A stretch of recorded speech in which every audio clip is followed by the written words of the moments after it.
just to share whatever I can share and to gain whatever I can gain, because it's always a mutual give and take when we get together.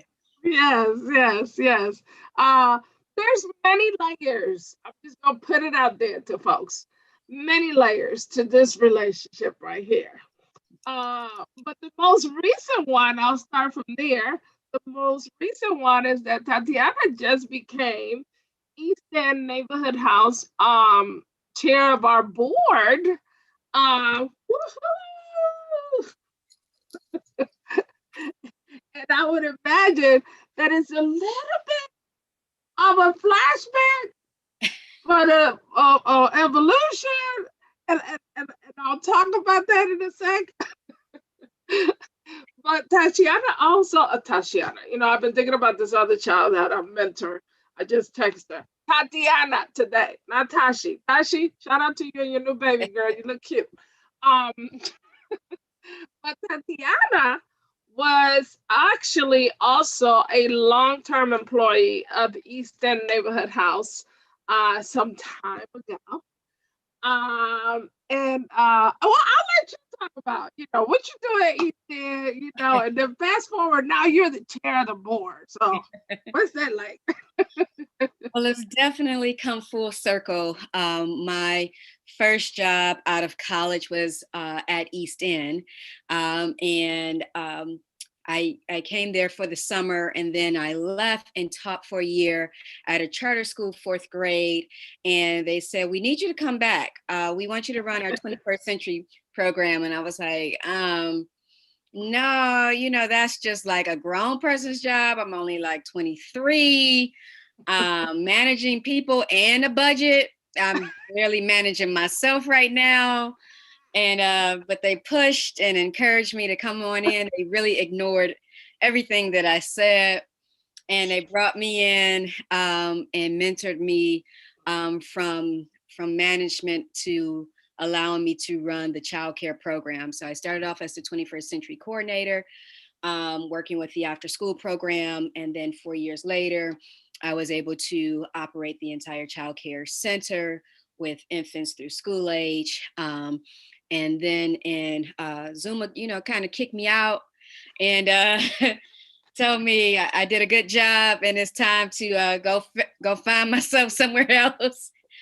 And I listened, and I started my own business doing consulting when Starting Point found me and asked me if I would consult with them to do the Cleveland Central Promise Neighborhood Early Learning Navigator position. So I started with them consulting, and then they also offered to hire me full time. And I've been with them for 6 years until recently, where I transitioned to Tri-C as the program director. And so when I was at Starting Point, I was the early learning navigator, helping families find high quality early learning opportunities, not just childcare, but whether it was an activity in the neighborhood, like the Children's Museum, the Cleveland Children's Museum, or if it was a playroom activity that we did with Family Connections, or just, again, finding that high quality childcare program that met their needs. And from there, I transitioned recently in December to Tri-C as their program director for the early childhood program. And so here we are today. And while that transition was happening, Zuma was saying, come on board and be the board chair. So a lot of things going on in my world, all good things.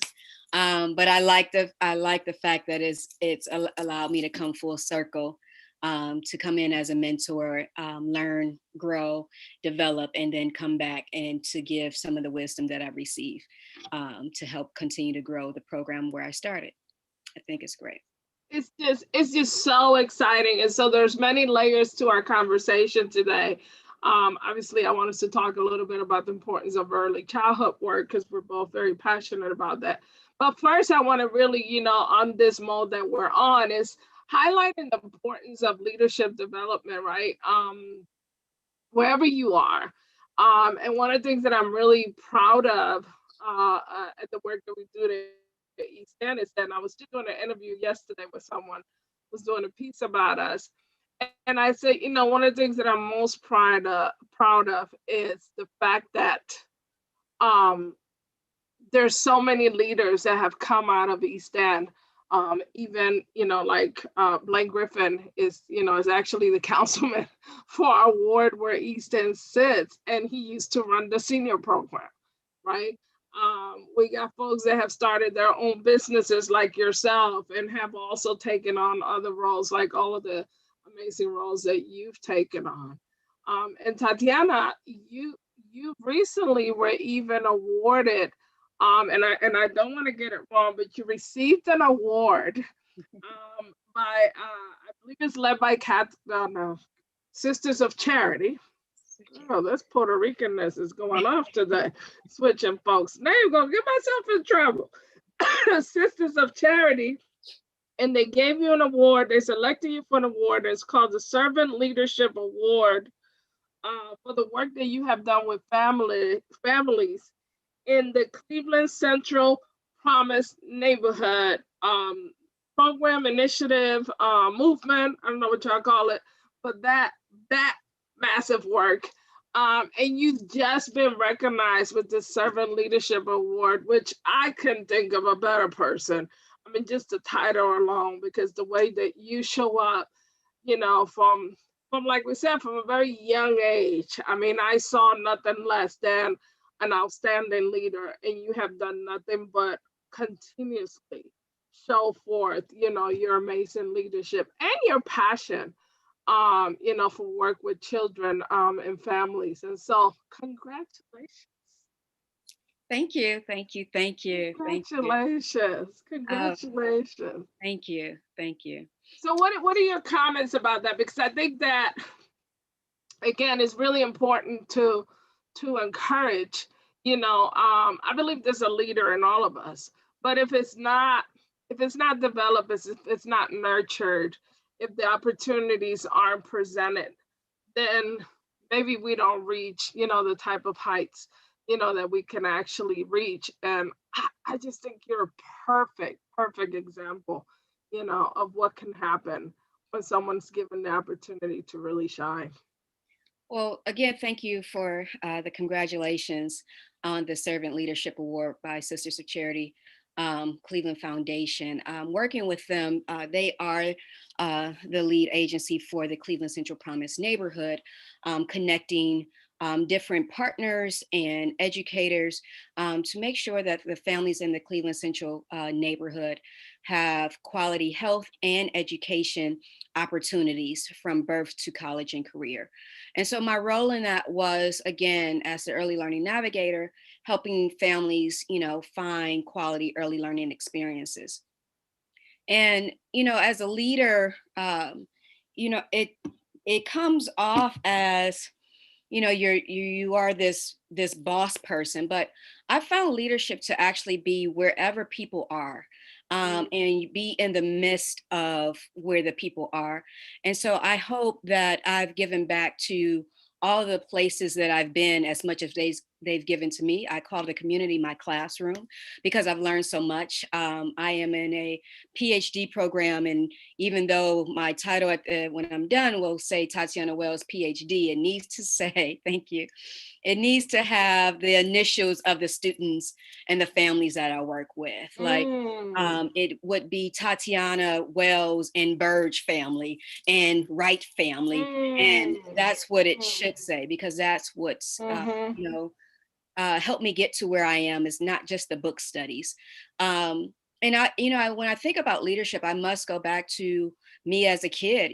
I've always had in my life someone to see me and put me in places. And so, everybody talks about it's all about who you know. I think it's all about who sees you and who you connect with. Because I remember as early as, second grade, I had teachers putting me in different programs. I remember in third grade, I had another teacher that said, you should be here. Like I was part of the Upper Bound program. Mother didn't sign me up for it. My teachers did. I remember when I was put into honors courses, it wasn't because my mother pushed it. My ninth grade English teacher said, go see your guidance counselor because you got to get your summer reading. And I was like, why? And she's like, because I put you there. I said, did you talk to my mother? She said, I didn't need to. You know, same thing with Upward Bound. You know, I was like, well, why are you calling me for this? Did you talk to my mother? It's like, we didn't need to. So people just saw me and put me in those positions. You know, and the same thing that I have been continued to be connected and a part of those community places that allowed me to flourish and to teach me leadership by allowing me to, or pushing me forward and allow me to take some risk and some opportunities, and encouraging me if I fail or if I succeeded. So I think that's what leadership is. It's not just the CEO or a boss person, but it's that person that is in the midst of where community is, where people are, and whether you take the leadership role or whether you take the back seat where you're encouraging those, you are a leader. And it doesn't Yeah. matter what age you are, you could be a leader. I had leaders as young as 2 in Right. classrooms. Right. A leader is not just somebody that has an official title of a job and it makes a certain salary. A leader is some of them are born and some of them are developed. Yeah, I love how you made the distinction between seeing and knowing, and of course, I tie it back to Ubuntu, and the power of seeing each other and each other. But that distinct difference between seeing and knowing, right? Because when you know people, you might be in a certain circle, on a certain level, a certain community, again, in this recent interview I was part of, I was talking about access of, CEOs of color to money, to dollars, to contacts, to be able to grow funds for nonprofits like East End. If I'm going to go by who I know, honey, my reach is going to be short, because I didn't come up in that circle. I don't know people in a certain neighborhood. I don't have contacts that got money that can write me a check. So it can't be, well, I'll never move to anything else if it's only by the no, right? But I think it's really powerful that you've made the distinction of saying it's seeing, right? If you see that somebody is doing something at whatever age, at whatever title, right? That you recognize that. And if you have access to that door, to that opportunity, then why not share it, right? Why not pass that forward? And I think it even ties, you probably agree with the work that we do, around early childhood and working with children, right? And so when we think of leadership, you know, it definitely starts as young as infancy. You know, like, well, how can an infant be a leader? You have so many people that says, if I haven't had this child saved my life, Oh yeah, you've heard right? that a lot. Yeah, Right? yeah, You know, you yeah. have children born, and whether it's a niece or it's your own child or your father, that child can lead you to change your life, right? Yep, They can yep. lead by example, by just who they are born to be. And so when we look at leadership, and when we look at even cultivating leaders, it starts that early. Like the person who is born, we have to see them from infancy, Mhm. and we can't just see them by their color of their skin or by their behaviors, but we have to see all of them. We have to see them when they're learning to take their first few steps, when we have to acknowledge this kid doesn't want to crawl, they want to skip a step, they actually want to go straight to walking. Matter of fact, they want Right. to go straight to running. That's We need to recognize that because it's going to show up again in their life. That's right. We also need to recognize, when we have a student that is, ready to read as early as 1 or 2. That's a strength. And we also need to recognize that quiet warrior who may Yeah, not speak and may yeah. just be very shy. And if you don't pay attention, and um, if you don't nurture who that person is because they're an introvert, you might miss out on the opportunities of who she or he may become, as well as that child that makes known their presence by their behaviors, by their their demonstrative behaviors of, they may be, verbal about it, they may have tantrums about it, or they just may be a little bit rambunctious and literally climb walls. Yeah. But pay attention to that student, because if you encourage them in the right way, they can become change leaders of our, not only of our future, but of our present. And so when we think about early childhood, one thing I do love about Obama is he came in and he said, we have to start with our babies. It's very important that we have quality education starting from our youngest learners and starting from early childhood. And so he made sure that we had a lot of funding going into that to level the playing field, that we have quality education, not just because you can afford a high quality childcare, but making it, affordable for all. And so we're still working in that in Cleveland, but we have come a very long way. And so just grateful for all of the work that all of the partners have done. Starting Point, Pre for Cleve, Invest in Children, all of them that have, put money into it. But most of all, thank you to all of the early childhood teachers Yeah. who are paid little. We're still working on that. Right. And if you haven't realized, I hope 2020 painted a beautiful picture that childcare is essential. You cannot run this country, this world without a childcare program. And I don't care what you do. You can close all the doors. The schools will close, okay? But the childcare doors, they will remain open, even as a temporary pandemic childcare license program. That's right. As we did at East End Neighborhood House, Exactly. where everybody was packing up and getting ready to go remote. And we get the call like, hey, can you guys stick around as pandemic childcare center? And we took on the charge, and we did, and we still are servicing now. We have in fact never shut down our doors to our families, which I also want to bring up. But yeah, how important these childcare centers, like you said, around the world. Tatiana and I actually had an opportunity recently, right before the pandemic, to go to Australia. I would love for you to share some of your perspective on that trip in terms of early childhood, like what other people are doing around the world, and what I hope we can start, emulating here in the States, because I think we're doing good work, but we still have a ways to go in some areas, right? Right. And Yeah. so, that trip to Australia, and any trip that I take, I always try to visit some type of education system just to see the difference and compare and contrast. I think that we all make ourselves better learners as we continue to travel and not just study or, go on an excursion, but learn Right. what's different. And Right. one thing that stuck with me from Australia, we were in Melbourne. I stopped by a few childcare programs and community service centers, and they said it's a part of our healthcare. So children, I thought that, like, that's so right well, there, like that is so freaking powerful. exactly. So I That's mean, so powerful. when we think of this Cleveland Central Promise neighborhood, they're working on a health initiative. They're working on education. They're separate, but in Australia, they said it's one. It all makes sense, right? Because in order to have to be healthy, you need to be educated, right? And so we're going to combine them. So when we see the mother, we're going to prescribe that she includes her child in child care for the health benefits of the child, and not just the child, the parent as well, right?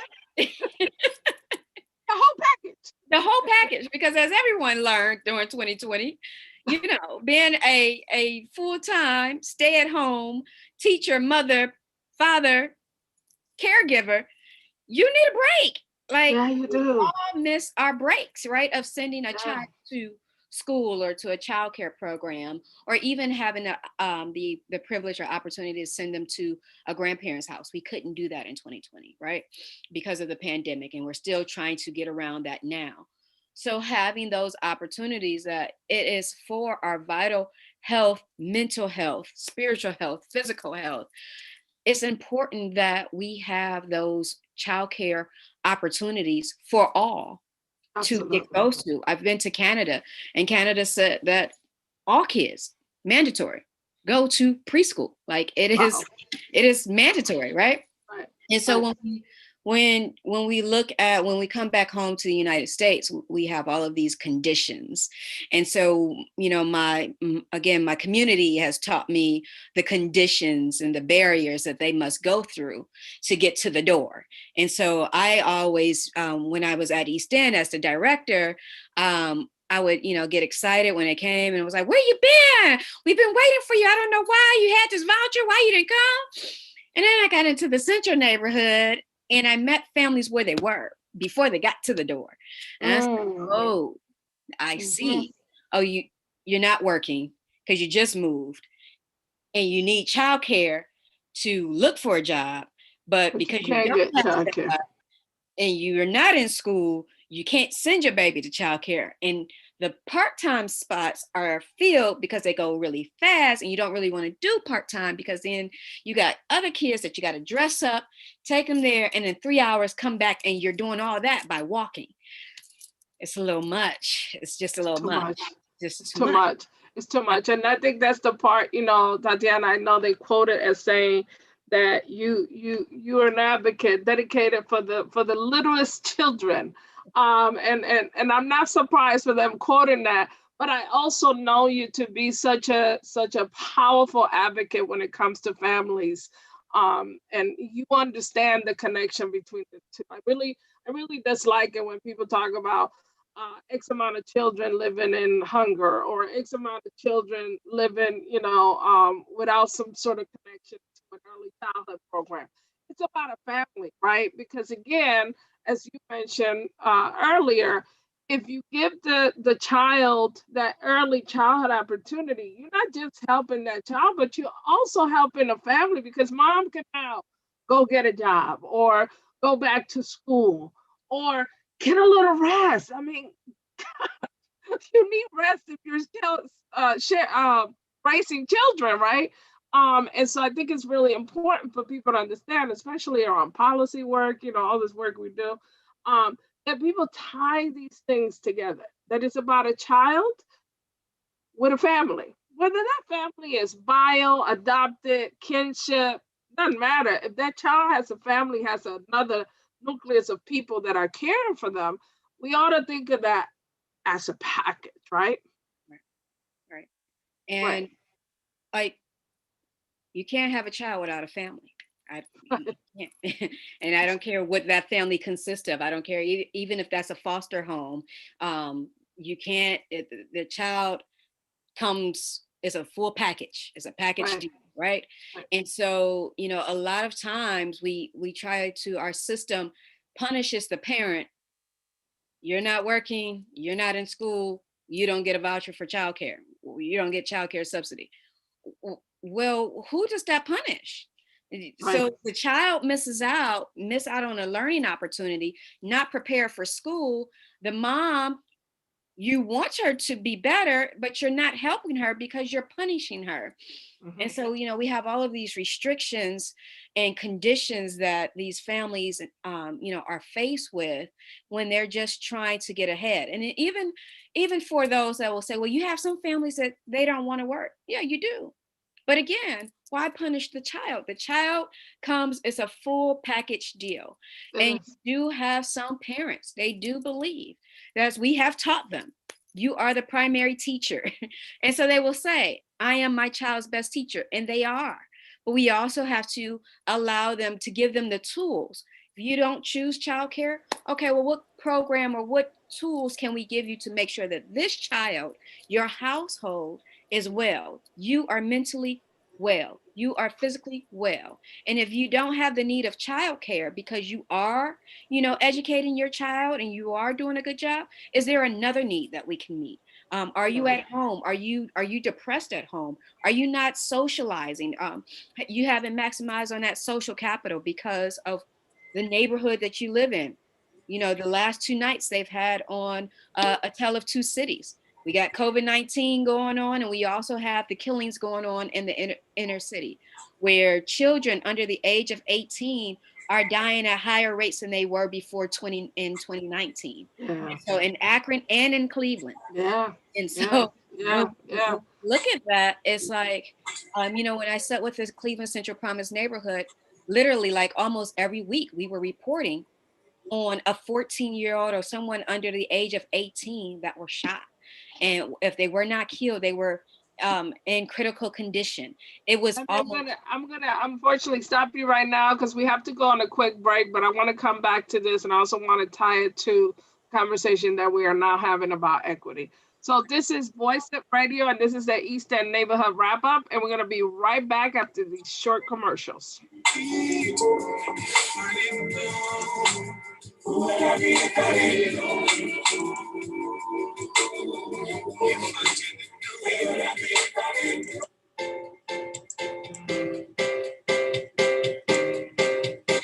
I'm Lillian Piles. And I'm Harry Boomer. Join us every Thursday from 7 p.m. to 8 p.m. Eastern Standard Time. We will be covering all aspects of theater, film, and the performing arts right here from Northeast Ohio. We will also tell you about what national major productions are coming to town. Don't miss Backstage with Lillian Piles and Harry Boomer every Thursday from 7 to 8 p.m. right here on VoiceItRadio.com.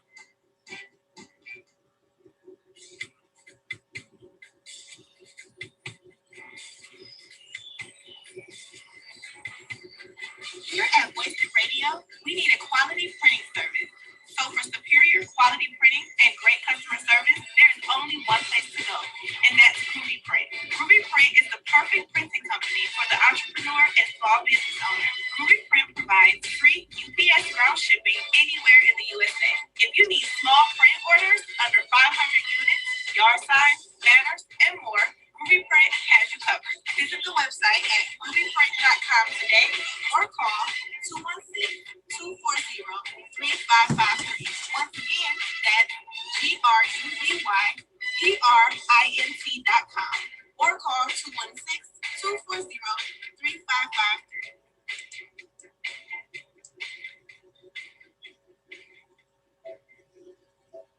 Hello, this is Larry H. Gardner, host of Headlines and Headaches on VoiceItRadio.com.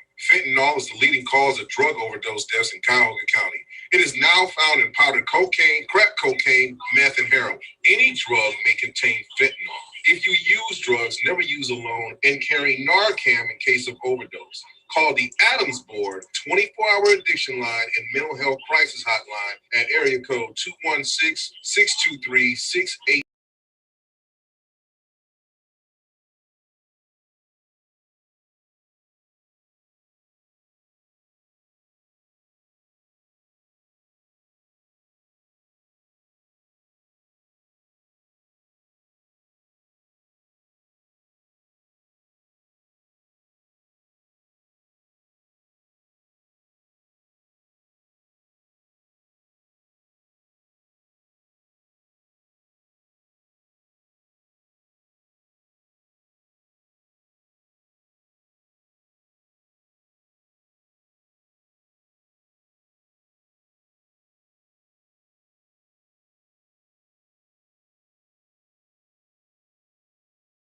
Call at 216-417-5987.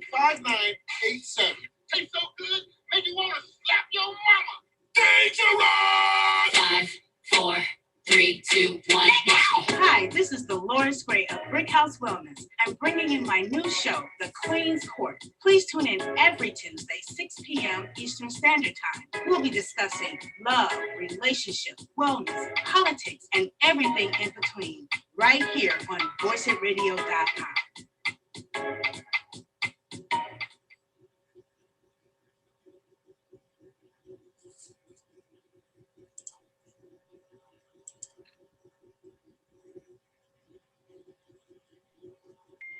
Okay.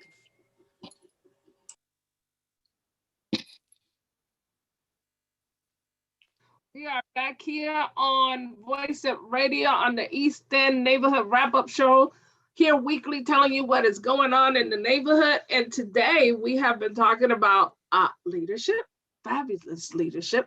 I want to miss Tatiana Wells, who's been doing some amazing work in the community. And now deep diving a little bit more into the early childhood work, which is your main focus in your professional career thus far. And you started talking a little bit about some of the challenges that families are facing, like unfortunately the violence, some of our young people we're losing, to violence, and that's serious. And then on top of that, as you know, we're finally um, sort of rebirthing or re-recognizing the fact that we are also dealing with racism. That we have so much tied, to racism and where we are today as a country, as a nation around that matter. And so I wanted to just touch a little bit about how important it is, to address the matters of equity. You talked about how in Australia, early childhood is considered part of the health care plan. And my God, can you imagine how far we could get, if we could make that the same direction, for us, where, the city just recently, what in the last few years, they have recognized that racism is an actual hindrance, right, towards health. So Oh no. can we start tying all of these things together? Because again, maybe if children were in early childhood, early on, therefore they could get into, school age program and right, sort of follow that path. I know a lot of us, I just said to somebody, I wouldn't be where I'm at if it wasn't like you said, people saw in me something, right? And they gave me opportunities. They showed me opportunities. They opened certain doors. They cracked some of them. You had to kick a little bit more than others, but they saw you, right? And how much of a difference we can make, even in the matter of violence, right? If we saw children and actually gave them an opportunity, to go into education early on. What do you say about that? Equity.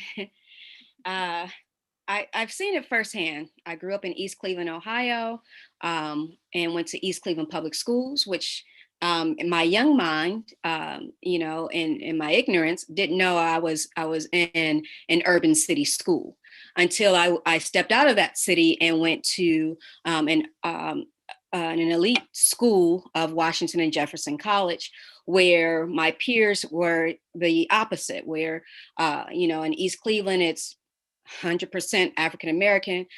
Same with my schools. Most teachers I had were Black, like me. And when I got to Washington and Jefferson, it was the complete opposite, where some people had never even seen a Black person in person. And so when I hear of their education, where they've traveled, and the level of education that they've had, I realized then that I came from somewhere that was not of privilege. And then when, my work at East End allowed me to do some work with Hathaway Brown, an independent school. And so when I visited their schools and realized that they don't have a loud bell to ring when classes end, but it's very subtle. They don't have, teachers yelling at them. They have sofas in their classrooms because you may get uncomfortable sitting in a desk, and everything is a discussion and not just a lecture. And they engage, and this starts as early as preschool, Imagine that. Imagine that when they go to the lunchroom, it's not with lunch aides screaming at them, voice level 1 to be silent, to, they're talking too loud, but they actually go on their own, and they have their lunch period without teachers screaming at them, to be silent and not to get into fights. It's a different world when you put finances in front of education. And so, and when I look at, Central taught me the disparity of equity. When we look at, I met a 4th grader who had been removed from class because of her behavior. And when I asked her, and I said, why aren't you in class? Excuse me. Why aren't you in class? You need to, you need to get your education. And she said, why? I'm only going to become a parent anyway.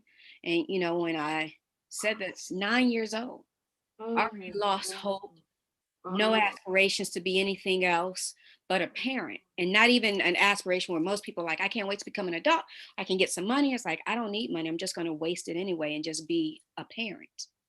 That was her outlook on life at 9 years old, where I could speak to, I remember at Hathaway Brown, I spoke to a kindergartner, said, it's really challenging here, and they're expecting a lot of me. And she was 5. And I do want to become this great person, but I have to do my work. Complete opposite idea of education, the importance of them, right? One is saying they're expecting a lot of me at 5 years of age, and I have to meet this expectation. And the other is saying no one expects me to become anything but a parent anyway. So why do I need to be here? That is equity. That is right. So when we talk about health, yes, when you come from a situation where you're at home and you're in a you live in a poverty-stricken neighborhood. Poverty in itself is a health condition, right? Absolutely. One thing that I tell people, I say, if Johnny saw their father murdered and went to a school in Solon, Shaker, or anywhere else, or an independent school, and that was on Johnny's file, they would make sure that Johnny had a counselor. They would make sure that someone visited Johnny in class every day. They would have a plan for Johnny. But you go over into CMSD, you go into East Cleveland, you go into Warrensville, and this is the reality of our children. And we go into these classrooms where they're expected to be still and sit down. And it's not just one Johnny, but it's 25 Johnnies that have witnessed some type of adverse childhood experience, right? ACEs. And so what do? You have a teacher that has not been exposed to ACEs and that is speaking one language, while the children have been exposed to another world and they're speaking another language. So while some teachers in Solon are teaching letters, we have teachers in the inner city teaching words like trace, point, and learning how to call them by their real names, because in this neighborhood, you're called a nickname that's not recognized, or you may not be called, what's going on in your household, your name may have not been called for the first 5 years because they talk at you and not to you. You may have a parent that says, go get me that, stop doing that, sit down, come here, get over here. So they've never said your name. So when you're in kindergarten and someone says, Anthony, you look left instead of looking at the teacher because you've never heard Anthony. You may have only heard Ant. You may have only heard Man. And so we have to start there. The teachers start at that level before they can start at ABCs. So when we talk about the disparities in education and equity, we're not just saying we need more money in the schools. No, we need more money in the community. We need more money around our families. We need to level the playing field. And then when we talk about teachers and what they get paid, it's not enough. And they're not equipped. Like we're educating them and we're saying, yes, be prepared to work in this urban area, but we're going to teach you this few tools that we have.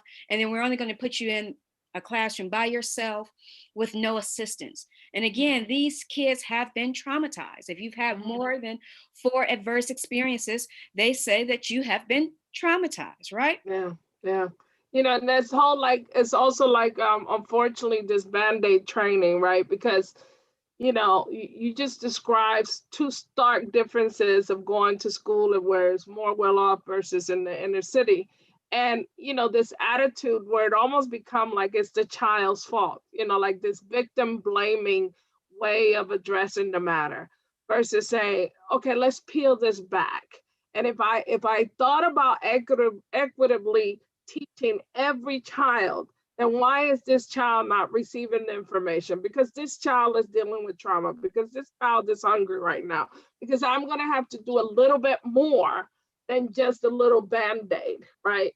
Remember that village story that we've heard, you and I's training that, we've been together, the story of the village, where the people are, catching the folks at the bottom of the hill and they're all broken up and you putting Band-Aids on it and the people keep coming from down the hill and you keep putting Band-Aids on it, but the people keep coming, It's not until you say, well, what the hell is going on? Right here. So we don't get the folks falling down the hill already all broken up, and we need to recognize that it's not going to be fixed overnight, and you're going to have to peel some stuff back. You're going to have to recognize your own biases, right? Because how many people have looked at a child behaving a certain way and go, oh, but these kids today. I hate when people say these kids today, or these young folks today. And I'm like, I don't know what I did when I was in school, right? It's really not a whole lot of difference, except of course there are a lot more dangers now that than I was in school. But I saw some stuff and we did some stuff. I grew up in Newark, right?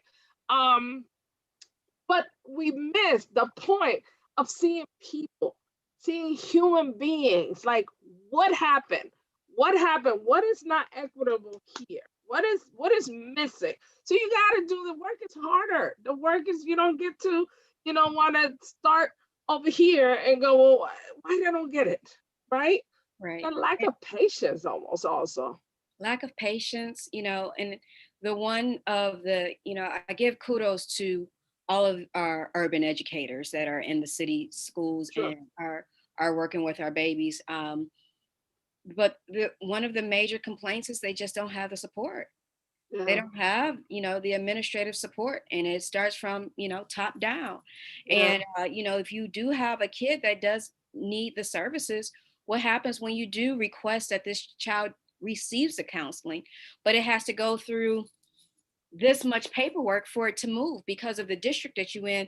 The needs are so vast and so many that it's not just as easy as just sending it through the district and it automatically is done within a week.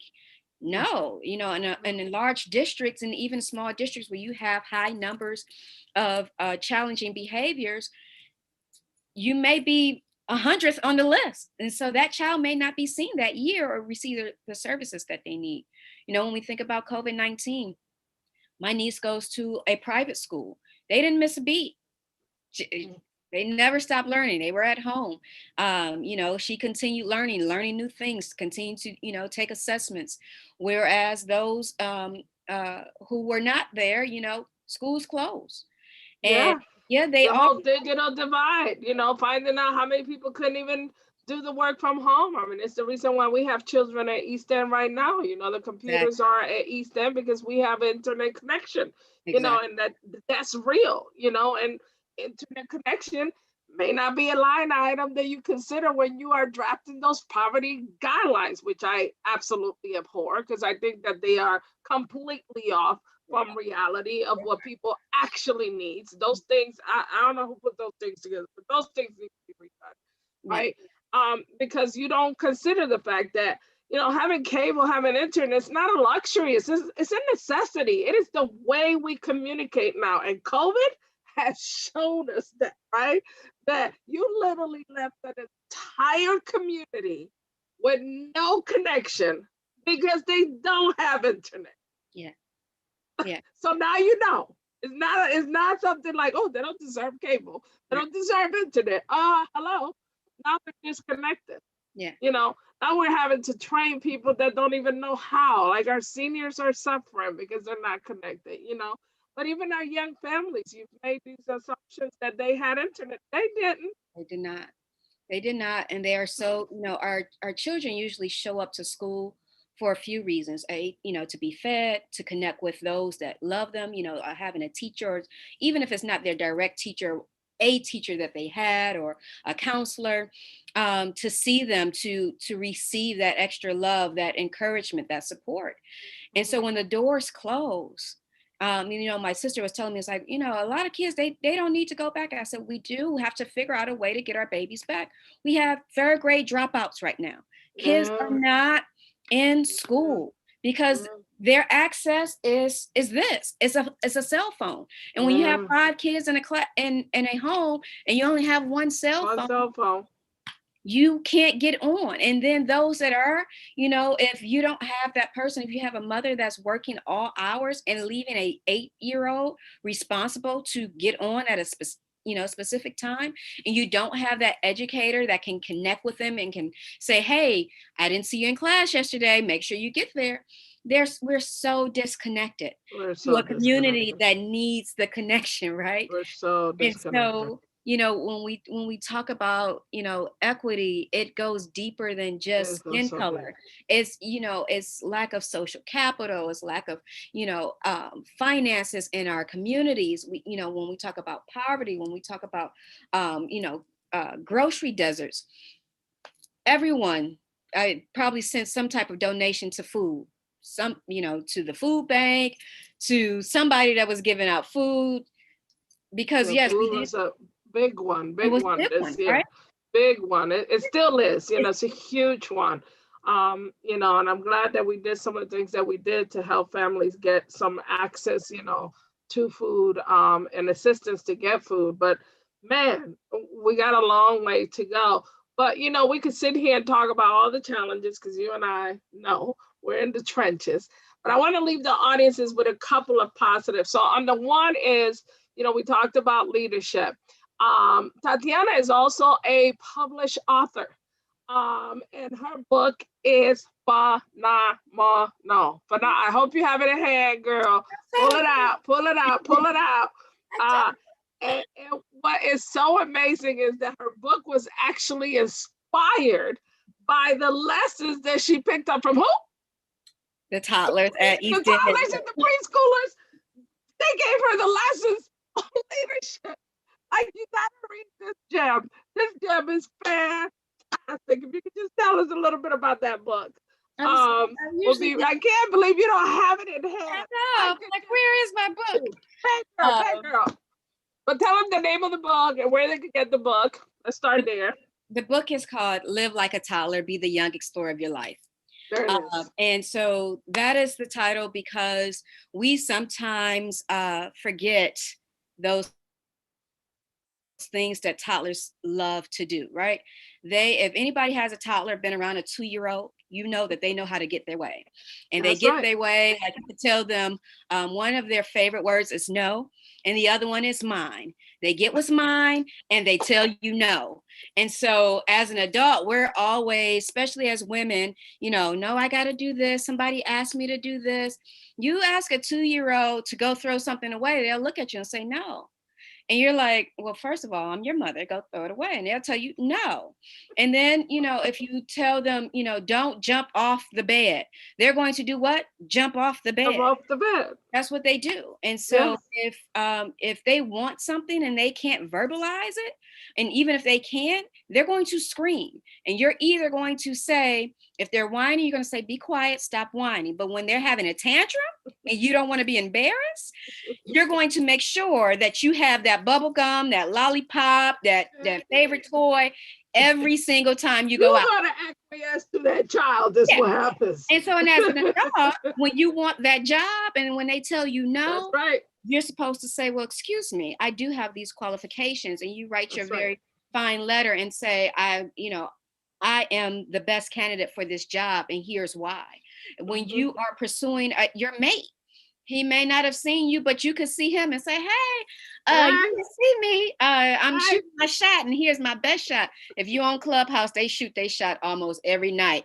So, but that's living like a toddler. They go after what they want. And the last chapter of the book is jumping, because when you take leaps of faith, God is always there to catch you, and you can't be afraid to jump.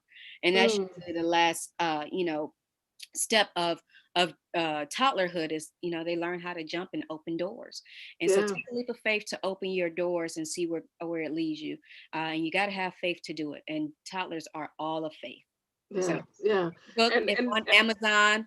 On Amazon. Go to get Amazon. That book. Get the book. I'm telling you, it's type my name in.